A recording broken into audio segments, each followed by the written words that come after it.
Stargate is a 1958 novel by Andre Norton.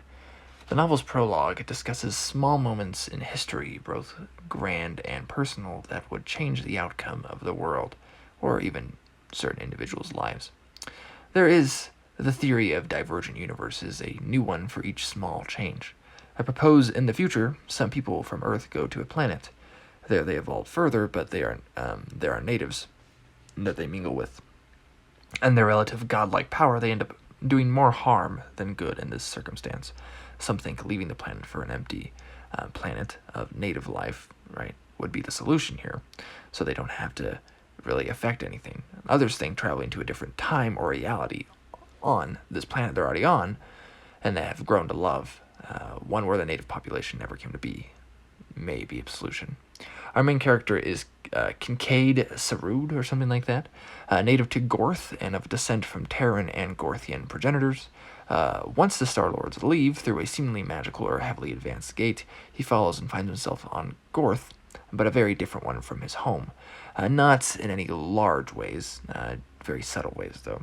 The people are ones he recognizes, in a sense, but something is off about them. These have made choices that brought them not to friendship, but something sinister, and people that were long extinct on his other planet are, well, not here. It is a blending of science and fantasy, like Gate of Ivorel or The Sword of Rionin, pretty typical for the time period, to be honest. This is the second novel I read by Norton, the first one being Quag Keep, which I reviewed on my blog, but not on this channel. The Quag Keep being the first Dungeons & Dragons novel. This one was decently more entertaining than that one. Quack Keep is an interesting novel because it's important for, well, as a historical piece. It's just not a very good novel, in my opinion, though it does have some interesting gimmicks that you don't see in any other D&D things, and also the fact that it's proto-Greyhawk, really. This novel, I'll share more of my thoughts about what I think of Norton after reading 2 books by her here in a minute, but I wasn't a big fan of this novel either. It started off okay. Novel looks at uplifting in a simple way, and our protagonist is young and somewhat of an outsider, and the themes are really simple. They're well done enough, I guess.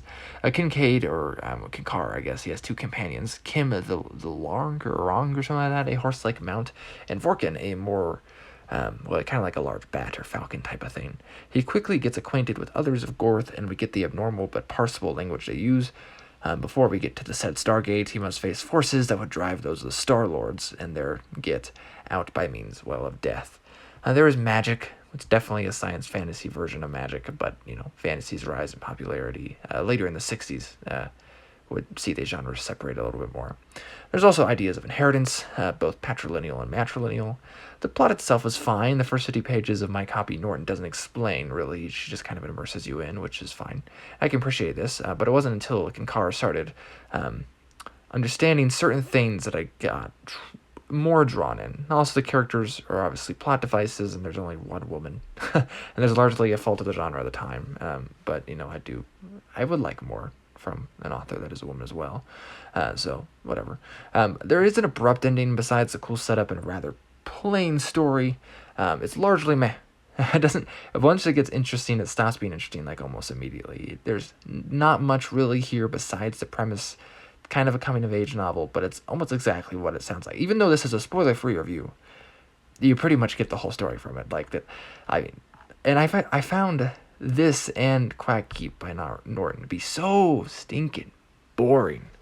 Like, she has the titles to say she gets the praise. I don't actually hear any praise for her these days, really at all. And that's probably for a reason. She doesn't deserve it, as far as I can tell. Now, the one thing that I hear kind of thrown around, and that's because it's more sword and sorcery, as far as I'm aware, is Witch World. But still, I have no clue those actually are good. I feel like this is one of those authors that's not as popular, and I think that's probably an okay thing. There are some authors that aren't as popular, and that's a shame. I don't think it's a shame here. If there's something that sounds really interesting, maybe I'll read it. I think there's like a sci-fi Arthurian tale she wrote, but I'm just afraid that everything that is like a premise for her books that's where the interesting stuff stops. It's the premise, and the writing itself is just so bland and dull that I don't care. Also, if you hadn't noticed, this has no relation to the Stargate sci-fi stuff that would come later, obviously. Just the same name. So, anyways, Link from Loom's Lyceum. I'll catch you next time.